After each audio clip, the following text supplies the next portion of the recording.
What's up guys, my name is Ace, and today I wanted to talk about a key thing that I actually missed initially talking about the Prestige system in Black Ops 6, and this is, it's not going to be quite as traditional as we may expect. So just a quick recap on Prestige, since a lot of people are unfamiliar with it, they're newer to the Call of Duty franchise, and they never experienced the old Prestige system. If you are fully familiar with this, of course there will be timestamps in the video, you can just skip ahead here, but with a traditional Prestige system, once you hit the max rank, which I believe is going to be 55 in Black Ops 6, instead of just continuing up from there and your level cap just increases with every season, instead of doing that, you can choose to stay at level 55 forever if you want, or you can choose to Prestige.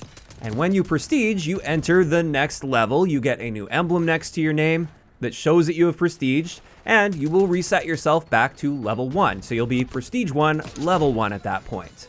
And what that means is with resetting yourself back to level 1, you have to grind through and unlock all of your perks and your equipment and your guns as you work your way back up to level 55, and you can repeat that entire process up to 10 times. So there's 10 separate prestiges, and then after the 10 prestiges, there's 1,000 levels after that. So then you can continue past level 55 and go all the way up to level 1,000. And with this system, it's completely separated from the seasonal systems as well. So there's no seasonal level cap or anything. If you really want to grind it, you could theoretically grind through all 10 prestiges in the first month of the game. Although I don't think there's going to be too many people out there that manage to do that. Since for most people, we actually have to sleep and maybe go to a job or school. Now, a couple other things to mention here is when you Prestige, at least in Black Ops 6, this is not going to reset your weapon levels. So if you grind it up to, let's just say level 20 on a weapon in one of your Prestiges, and then you do Prestige, well, in the next Prestige, you still have to grind up to unlock that gun again. But once you do, you just pick up right where you left off at level 20, all the camos you unlocked, all the camo progress you made toward that gun,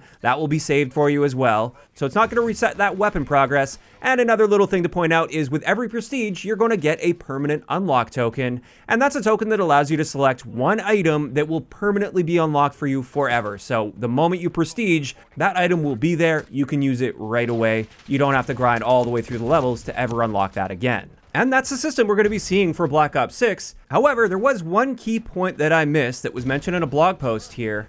And this is for weapon blueprints and equipment skins that you own, they will also be permanently unlocked items. And in the case of guns, this includes the base version of the gun, not just the blueprint. And what this means is maybe there's a gun that isn't unlocked until level 55, like right at the end of the Prestige. Well, if you buy a blueprint or you unlock a blueprint in the Battle Pass or through some other means for that gun, then you can just ignore that level 55 unlock because that gun is permanently unlocked for you forever. You don't have to spend a permanent unlock token, it's just yours, and you have full access to fully customize it. And this differs quite heavily from the traditional Prestige system, where in that system, you had to grind every Prestige to unlock that gun, or you had to use one of your very valuable permanent unlock tokens to unlock that for you. In the case of Black Ops 6, I definitely picture for many people, especially people that buy the Battle Pass at least, you're likely going to have many, if not all of the guns permanently unlocked fairly early on in your Prestige grind. Like within your first few Prestiges, you're probably going to have most of the guns permanently unlocked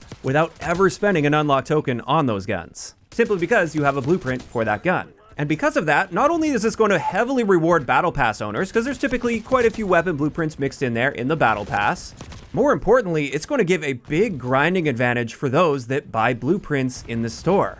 Because if there is a weapon that is unlocked really late in the Prestige, like let's just say it's unlocked at level 55, and there happens to be a blueprint for that gun in the store, I think a lot of people are going to be very tempted to just buy that blueprint instead of spending their permanent unlock token, because it's basically like buying a permanent unlock token for that gun, and that allows you to use that permanent unlock token on something like a perk, for instance. Now, from the business side of things, honestly, I think that's a pretty smart move on their end, since I think there's going to be many people out there that will be buying certain packs or bundles just to permanently unlock a particular gun or a piece of equipment as well, because this works for equipment that have different skins. So let's just say maybe the combat axe isn't unlocked until level 50, but there's a bundle that comes with a skin for the combat axe. If you get that bundle, you permanently unlock the combat axe at that stage.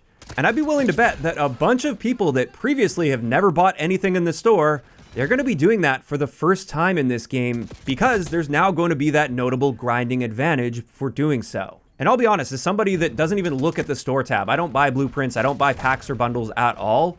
I'm honestly going to be very tempted to do so this time around, especially to help streamline my content, like gun guides for instance. I'm going to need to level up the guns and get gameplay with them. And if it's a late unlock, well, I'm really going to want that permanently unlocked so that I can continue prestiging while also having the ability to make that gun guide content. So again, I think this is going to help their bundle sales quite a bit. But at the same time, I do think this is quite annoying for those that don't want to spend any additional money on a game that they're paying full price for already. Because when a non-spender, somebody that doesn't spend anything after buying the game itself, when they prestige, they're actually starting from scratch as the prestige system intends, outside of the odd permanent unlock token here or there. And for them, prestige is going to be a really big moment, and there's a big sacrifice attached to that, and that's what makes the prestige system so rewarding. That's what I love about the prestige system. However, with the way they're handling this, if a big spender comes into the equation and they prestige, now they're basically just relocking perks, because they're just going to buy all the weapon blueprints, so all of the weapons will be permanently unlocked. Much of the equipment will also be permanently unlocked with the equipment skins, and that basically just means they're relocking their perks, and they have to grind through those.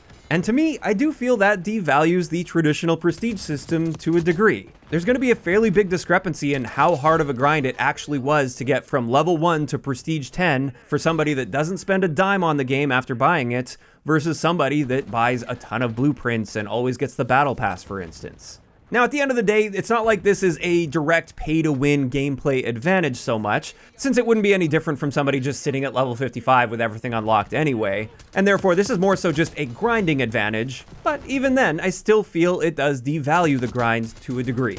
Now, taking a deeper look at this though, is there really a better way for them to handle this? I think this is just an unfortunate downside of merging modern systems with weapon blueprints with the traditional prestige system in Call of Duty. I mean, if they did it the opposite way, where they completely locked blueprints that people paid for when they prestige, so they have to re-unlock them every time they prestige, I don't think that would fly super well, and I think there'd be a lot of very justifiable outrage for that. You should never have to grind to gain access to an in-game item that you directly paid for. And like I said, I don't buy blueprints, but if I did, I would definitely be pretty upset if I bought a blueprint for a gun and then I prestiged and suddenly I lost access to that blueprint that I paid for until I grind to a certain level to use it again. So I think the alternative there probably isn't going to be the best idea. However, perhaps they should have made it so that you can use your blueprints, but only your blueprints until you reach the level to unlock the base version of that gun. So in doing so, you can use that blueprint with that set of attachments, or if you want, you could remove attachments, but you couldn't select any attachments outside of what that blueprint has access to.